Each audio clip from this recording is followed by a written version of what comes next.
Mark. I'm a senior producer at Tennis Australia and currently working on version 2 of the AO tennis game.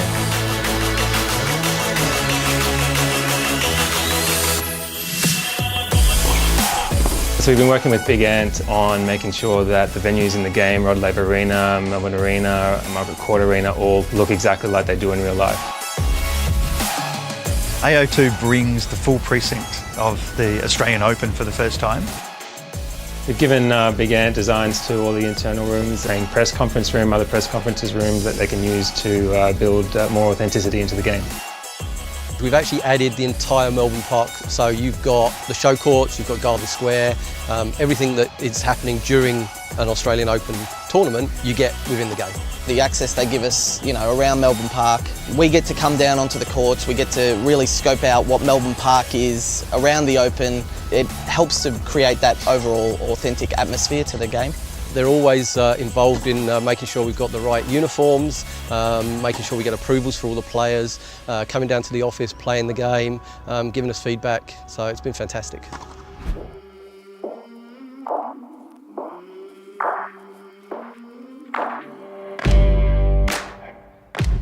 It's really important that people can play with the guys that are currently #1. We've got Nadal again, Barty, but we've added Kochanov, there's Pliskova, Kerber. So we've got a whole bunch of Australian players in the game as well. We've got Thanasi Kokkinakis back in the game, Ash Barty's back again, and Alex Demonar has joined as well. We've made sure that obviously all the players look as authentic as possible.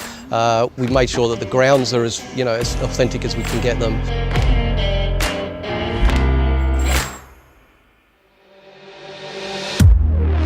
From the original game, we've really added to the different game modes. We've improved the career mode, we've put much more emphasis on a story element and cinematics, and animations have been improved. The other thing we've done with the animations is add to each of the players' profiles. So there's many more versions of people's serves, their backhands, their topspins, right down to just their mannerisms. So it took a while to get Kochanov right. And your top of the racket's still top of the racket. The racket spins, and it's almost the reverse of what you think it's going to be. We've overhauled everything from the gameplay mechanics to the movement.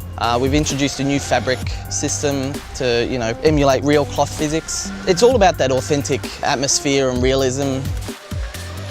Tennis Australia and ourselves collaborate tightly to give fans exactly the realism that is here.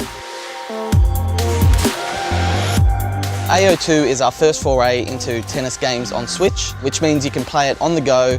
It allows everyone to play it wherever they are, whenever they want to, and it has every single feature and function that all the other platforms do. We've been collaborating now with Big Ant for 2 versions of the game. We really like the second version and the improvements have made and the progress has been made.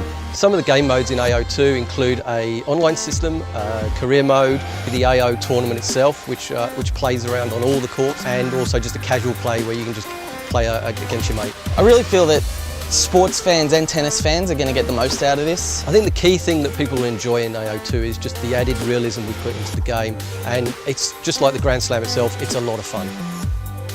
I've always enjoyed personally mucking around and putting my friends in the game, changing the venues, all that sort of stuff. But there's nothing quite like walking onto Rod Laver Arena as Rafael Nadal.